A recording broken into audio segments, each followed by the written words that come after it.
अशोक अपने छोटे से रेस्टोरेंट में बैठा हुआ पैसे गिन रहा था कि तभी उसका बिजनेस पार्टनर राजेश आकर उससे कहता है, अरे वाह अशोक, इस साल हमारे मैगी के बिजनेस में बहुत फायदा हुआ है। जब मैं तुमसे पार्टनरशिप करने की कह रहा था तब तुम डर रहे थे। तुमने ठीक कहा अशोक, मुझे लग रहा था कि यह बिजनेस चलेगा ही नहीं। तभी अशोक के रेस्टोरेंट में काम करने वाला मोहन नाम का आदमी उससे कहता है, इस व्यापार को चलाने में राजेश बाबू का बहुत बड़ा हाथ है सेठ जी। इतना पैसा कमाने के बावजूद भी वो रसोई में खुद अपने हाथों से ग्राहकों के लिए मैगी तैयार करते हैं। अपने काम से काम रख मोहन। कितने बार कहा है कि हम पार्टनर्स की बातों पर ज्यादा ध्यान मत रखा करो। इतना बोलकर अशोक अपने घर चला गया। क्या हुआ जी, आपके चेहरे पर इतना गुस्सा क्यों छलक रहा है? मैंने और राजेश ने एक साथ मिलकर रेस्टोरेंट खोला था, मगर जिसे देखो मेरे पार्टनर राजेश की तारीफ करता है, मेरा तो कोई नाम ही नहीं लेता। रेस्टोरेंट में आने वाले ग्राहक भी बस राजेश राजेश ही चिल्लाते रहते हैं। ये तो बहुत ही गंभीर मुद्दा है अशोक। अगर ऐसा ही हाल रहा तो वो दिन दूर नहीं जब तुम्हारा नाम ग्राहकों के दिमाग से उतर जाएगा।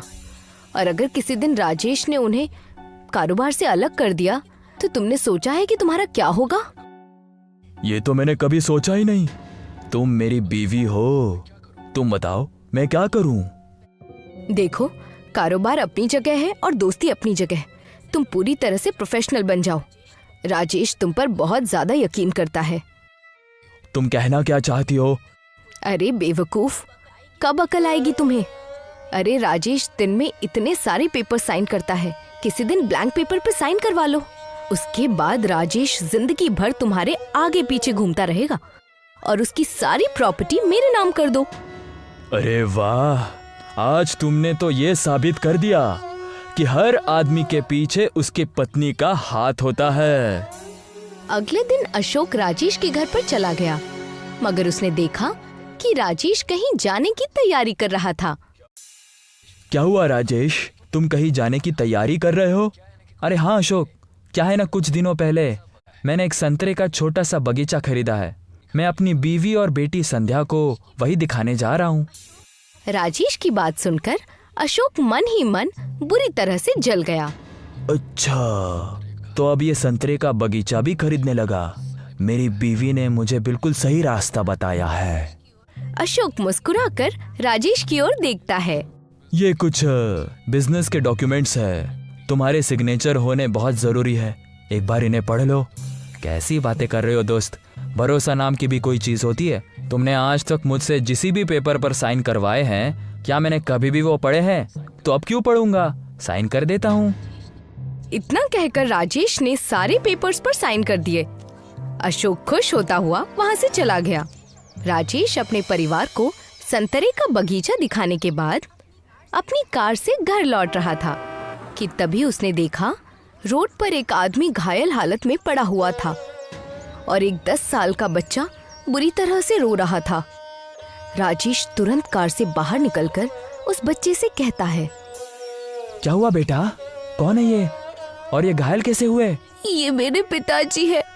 हम दोनों रोड पार कर रहे थे कि तभी एक तेज कार टक्कर मारकर चली गई। तुम फिक्र मत करो, मैं अभी इन्हें अस्पताल लेकर जाता हूँ। आप बहुत अच्छे इंसान है, वरना यहाँ से इतने लोग गुजरे। मैंने सबसे मदद मांगी मगर मेरी मदद किसी ने नहीं की। राजेश उस आदमी को अस्पताल ले गया। डॉक्टर उस आदमी को देखकर राजेश से कहता है, आई एम सॉरी सर, ये अब इस दुनिया में नहीं रहे। ये सुनकर बच्चा फूट फूट कर रोने लगा। राजेश ने उस आदमी का अंतिम संस्कार कर दिया और उस बच्चे को अपने घर ले आया। बच्चे को रोता हुआ देख राजेश की बेटी संध्या कहती है, क्या नाम है तुम्हारा? मेरा नाम अंकुश है। तुम फिक्र मत करो अंकुश, आज से मैं तुम्हारी परवरिश करूंगा, तो मुझे तुम अपना अब्बू ही समझो। अगले दिन राजेश अपने रेस्टोरेंट चला गया, मगर रेस्टोरेंट का बोर्ड देखकर राजेश बुरी तरह से चौंक जाता है। इस बोर्ड से तो मेरा नाम ही गायब है। इतना कहकर राजेश सीधे रेस्टोरेंट के अंदर जाकर अशोक के पास जाकर कहता है, अशोक, बोर्ड से मेरा नाम क्यों हटवा दिया? केवल इस बोर्ड से ही नहीं राजेश, इस रेस्टोरेंट और तुम्हारे घर से भी तुम्हारा नाम हटवा दिया है। तुम कहना क्या चाहते हो? यही कि कल जिन पेपर्स पर तुमने साइन किए थे ना, मैंने तुम्हारा बैंक बैलेंस, तुम्हारा घर और ये रेस्टोरेंट अपने नाम कर लिया है। अब तुम सड़क के भिखारी हो। ये मेरे साथ धोखा है। मैंने तुम पर कितना यकीन किया था। वो क्या है ना, ऐसा करना मेरी मजबूरी थी। हम दोनों ने साथ में बिजनेस करना शुरू किया था, लेकिन नाम तुम्हारा ही होता था, इसलिए मैंने तुम्हारा नाम हर जगह से मिटा दिया। अब तुम यहां से जा सकते हो। राजेश मुंह लटकाकर अपने घर आ गया, मगर घर पर पुलिस को देखकर वो चौंक जाता है। क्या हुआ? मेरे घर पर पुलिस क्यों है? सर, आपका घर मिस्टर अशोक बाबू के नाम पर हो गया है। अब आप इस घर में नहीं रह सकते, और हाँ, इस घर से कोई भी चीज आप लेकर नहीं जा सकते। प्लीज हमारे साथ कोऑपरेट कीजिए, नहीं तो हमें आपको धक्के देकर इस घर से बाहर निकालना होगा। राजेश अपनी बीवी रुचि और बेटी संध्या और अंकुश को लेकर घर से बाहर आ गया कि तभी तेज बारिश होने लगी। अब हम क्या करेंगे? आपके पार्टनर ने तो बहुत बड़ा धोखा दिया है। मुझे तो ये अंकुश ही मनहूस लगता है। देखो ना पापा, कल ही ये हमारी जिंदगी में आया और हमारी जिंदगी बर्बाद हो गई। ऐसा नहीं कहते संध्या, इसमें बेचारे अंकुश का कोई दोष नहीं। धोखेबाज तो मेरा पार्टनर निकला। राजेश अपने परिवार को अपने बगीचे में ले गया और वो सब रात भर संतरे के बगीचे में बारिश से भीगते रहे। सुबह अशोक की बीवी रुचि राजेश से कहती है, अब क्या करेंगे जी? कल रात से हम सब भूखे हैं, आपका कारोबार भी तबाह हो गया।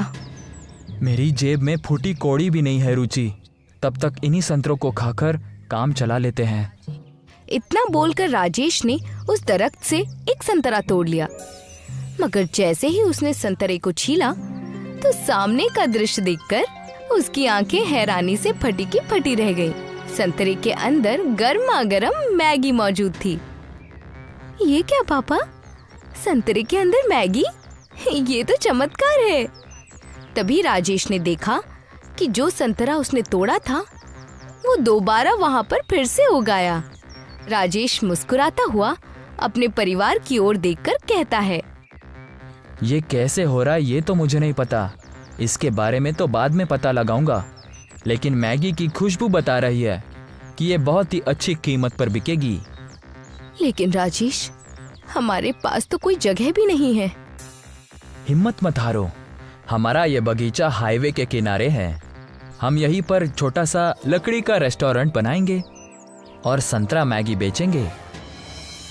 राजेश और उसका परिवार जंगल से लकड़ियां काटकर ले आए और मेहनत से लकड़ियों का एक सुंदर सा रेस्टोरेंट बनाने में जुट गए। कुछ दिन की मेहनत के बाद वहां पर वो सब ठीक ठाक दिखने वाला रेस्टोरेंट बनाने में कामयाब हो गए। राजेश संतरे छीलकर बैठ गया, तभी एक लग्जरी कार वहां पर आकर रुक गई। तुम्हारा नाम तो राजेश है ना? तुम्हारे हाथ की मैगी तो दूर दूर तक मशहूर है, लेकिन जो मैगी मैं इस वक्त देख रहा हूँ वो तो बहुत ही अजीब है। एक बार आप इसे खाइएगा तो खाते ही रहिएगा। ये संतरा मैगी है। और एक संतरा मैगी की कीमत क्या है? वैसे तो ये अनमोल है सर, लेकिन आपके लिए इसकी कीमत 2000 रुपए है। बलवान आदमी ने तुरंत 2000 रुपए राजेश को पकड़ा दिए और मैगी खाते हुए चटकारे लेने लगा। इससे ज्यादा लजीज मैगी मैंने अपने जिंदगी में कभी नहीं खाई। मैं एक 5 स्टार ओनर का मालिक हूँ। क्या तुम संतरा मैगी की सप्लाई मेरी 5 स्टार होटल में करोगे? बिल्कुल करेंगे सर। राजेश उस दिन से 5 स्टार होटल में संतरा मैगी की सप्लाई करने लगा और अपने लकड़ी के रेस्टोरेंट में बैठकर संतरा मैगी बेचने लगा। कुछ ही दिनों में राजेश की किस्मत उस पर मेहरबान हो गई। उसने बगीचे के आसपास की सारी जमीन खरीद ली और उसने वहां पर एक बहुत ही आलीशान बंगला बनवा लिया। हमारी संतरा मैगी सारे शहर में मशहूर हो चुकी है, मगर अभी तक हम उस राज को समझ नहीं पाए कि बगीचे में उस एक दरख्त पर संतरे के अंदर मैगी कैसे निकलती है। यही तो मैं सोच रहा हूँ।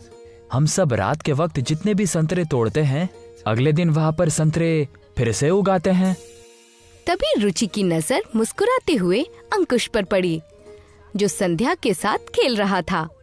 हो ना हो, अंकुश हमारे लिए बहुत ही लकी साबित हुआ है। एक रात राजेश सो रहा था कि तभी अचानक उसकी आंख खुल गई। जैसे ही वो अपने बंगले के बाहर संतरे के दरख्त के पास आया तो उसने देखा कि अंकुश की आंखों से रंग बिरंगी रोशनी निकल रही है। उन रंग बिरंगी रोशनी से पूरे संतरे का दरख्त प्रकाश की रोशनी से नहा रहा था।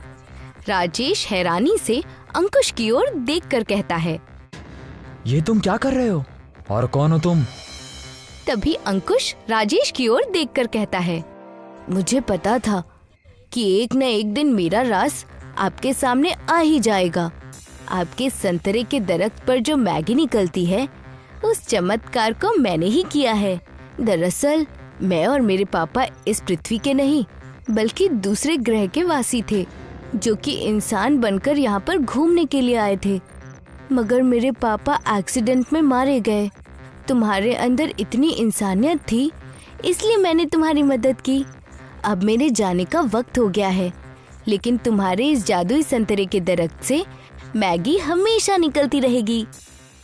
राजेश को पूरा राज समझ आ चुका था। एक दिन राजेश अपने रेस्टोरेंट में बैठा हुआ था कि तभी उसका दोस्त अशोक रोता हुआ वहां आकर कहता है, मुझे माफ कर दो मेरे दोस्त। मैंने अपने बीवी के बहकावे में आकर मैंने तुम्हारी सारी दौलत उसके नाम पर कर दी थी। वही मुझे तलाक देकर चली गई और मेरी सारी प्रॉपर्टी पर कब्जा कर लिया उसने। मैं दर दर के ठोकरे खा रहा हूँ। तुम्हें अपने किए की सजा मिल चुकी है अशोक, लेकिन मैं तुम्हारी तरह नहीं हूँ। तुम मेरे दोस्त थे, इसलिए मैं तुम्हें काम जरूर दूंगा, लेकिन मैं तुम्हें पार्टनर के तौर पर नहीं रखूंगा। तुम मेरे रेस्टोरेंट में बतौर वेटर का काम कर सकते हो, क्योंकि तुम वेटर बनने के ही काबिल हो, पार्टनर बनने के लायक नहीं हो।